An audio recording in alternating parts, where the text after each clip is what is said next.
DK Shivakumar ಪ್ರಮಾಣ ವಚನ ಸ್ವೀಕಾರ ಮಾಡಲಿಕ್ಕೆ ಕೌಂಟ್ ಡೌನ್ ಶುರುವಾಗಿದೆ. ಲೋಕಭವನದ ಗಾಜಿನ ಮನೆ ಸಿಂಗಾರಗೊಂಡಿದೆ. ಡಿಕೆ ಶಿವಕುಮಾರ್ ಪ್ರಮಾಣ ವಚನ ಸ್ವೀಕಾರ ಮಾಡ್ತಾ ಇರೋದ್ರ ಜೊತೆಗೇನೆ ಸಾಕಷ್ಟು ಜನ ಶಾಸಕರು ಕೂಡ ಸಚಿವರಾಗಿ ಮುಂಬಡ್ತಿಯನ್ನು ಪಡ್ಕೊಳ್ತಾರೆ. ಡಿಕೆ ಶಿವಕುಮಾರ್ ಪಟ್ಟಾಭಿಷೇಕಕ್ಕೆ ಕೌಂಟ್ ಡೌನ್ ಶುರುವಾಗಿದೆ. ಡಿಕೆಶಿ ಪಟ್ಟಾಭಿಷೇಕಕ್ಕೆ ಲೋಕಭವನವು ಕೂಡ ಈಗ ಆಲ್ರೆಡಿ ಸಜ್ಜಾಗಿದೆ. ಮಧುವಣಗೀತಿಯಂತೆ ಅಲಂಕೃತಗೊಂಡಿದೆ. ಲೋಕಭವನಕ್ಕೆ ಗಣ್ಯಾತಿ ಗಣ್ಯರು ಆಗಮಿಸ್ತಾ ಇದ್ದಾರೆ. ಲೋಕಭವನಕ್ಕೆ ಡಿಕೆ ಸುರೇಶ್, ಕೆಜೆ ಜಾರ್ಜ್, ಸಾಕಷ್ಟು ಜನ ಗಣ್ಯಾತಿ ಗಣ್ಯರು ಕೂಡ ಈಗ ಆಗಮಿಸಿದ್ದಾರೆ. ಡಿಕೆ ಶಿವಕುಮಾರ್ ಪಟ್ಟಾಭಿಷೇಕಕ್ಕೆ ಕೌಂಟ್ ಡೌನ್ ಶುರುವಾಗಿದೆ.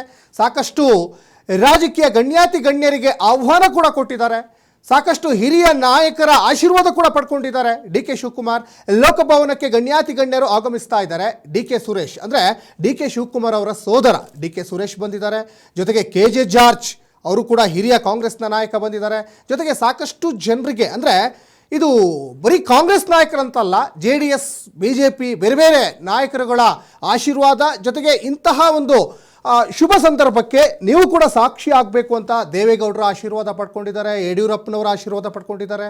ಸಾಕಷ್ಟು ಜನರಿಗೆ ಫೋನ್ ಕರೆ ಕೂಡ ಮಾಡಿ ಈ ಪಟ್ಟಾಭಿಷೇಕ ಕಾರ್ಯಕ್ರಮಕ್ಕೆ, ಈ ಪ್ರಮಾಣ ವಚನ ಕಾರ್ಯಕ್ರಮಕ್ಕೆ ನೀವೆಲ್ಲರೂ ಕೂಡ ಸಾಕ್ಷಿ ಆಗಬೇಕು ಅಂತ ಡಿಕೆ ಶಿವಕುಮಾರ್ ಆಲ್ರೆಡಿ ಅವರಿಗೆಲ್ಲರಿಗೂ ಆಹ್ವಾನ ಕೊಟ್ಟಿದ್ದಾರೆ ಅನ್ನುವಂತಹ ಮಾಹಿತಿ ಇದೆ. ಮತ್ತು ಬಹಳ ವಿಶೇಷವಾಗಿ ಲೋಕಭವನ ಸುಮಾರು ಒಂದು 2500ಕ್ಕಿಂತ ಹೆಚ್ಚು ಜನ ಅಲ್ಲಿ ಕೂತು ವೀಕ್ಷಣೆ ಮಾಡಲಿಕ್ಕೆ ಆಸನಗಳು ಕೂಡ ಈಗ ಸಿದ್ಧವಾಗಿದ್ದಾವೆ. ಡಿಕೆಶಿ ಪಟ್ಟಾಭಿಷೇಕಕ್ಕೆ ಇನ್ನೇನು ಸ್ವಲ್ಪ ಹೊತ್ತಲ್ಲೇ ಆಗುತ್ತೆ. ಗೋಧೂಳಿ ಸಮಯ ಅಂದರೆ ಸಂಜೆ 4:05 ಡಿಕೆ ಶಿವಕುಮಾರ್ CM ಆಗಿ ಅಧಿಕಾರವನ್ನು ವಹಿಸ್ಕೊಳ್ತಾರೆ. ಯಾಕಂದರೆ ಕಳೆದ 3 ವರ್ಷದಿಂದ ನಡೀತಾ ಇದ್ದಂತಹ ಈ ಒಂದು ಹೈಡ್ರಾಮಕ್ಕೆ ಬಿಗ್ ಫುಲ್ ಸ್ಟಾಪ್ ಬಿದ್ದಿದೆ.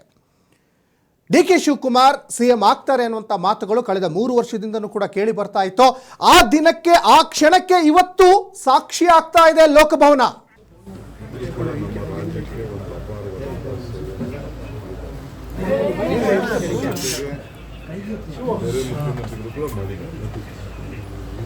ಅವನು ಕೂಡ ಭೇಟಿ ಮಾಡ್ತೀನಿ.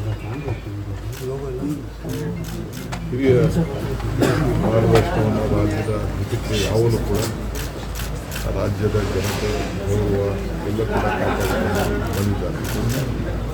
ಅದು ನಾವು ಯಾರೂ ಕೂಡ ಮರೆಯಲಿಕ್ಕೆ ಸಾಧ್ಯ ಇಲ್ಲ. ಅದಕ್ಕೆ ಇದು ಸರ್ಕಾರ ಮುಂದುವರಿಯುವಂಥ ಸರ್ಕಾರ. ಅದಕ್ಕೆ ಪಕ್ಷ, ರಾಜಕೀಯ ಎಲ್ಲ ಒಂದು ಸೇರಿಟ್ಟು ಮಾನವೀಯತೆಯಿಂದ ನಾವೆಲ್ಲ ಕೆಲಸ ಮಾಡಬೇಕಾಗ್ತದೆ ರಾಜ್ಯದ ಹಿತಕ್ಕೋಸ್ಕರ. ಅವರ ಅನುಭವಗಳು ಅಪಾರವಾದಂಥ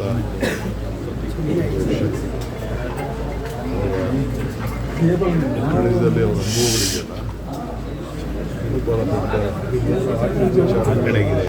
ಅಲ್ಲಿ ಒಳ್ಳೆಯ ಮಾರ್ಗದರ್ಶನವನ್ನು ಕೊಟ್ಟಿದ್ದಾರೆ. ನನ್ನ ತಾಳ್ಮೆ ಬಗ್ಗೆ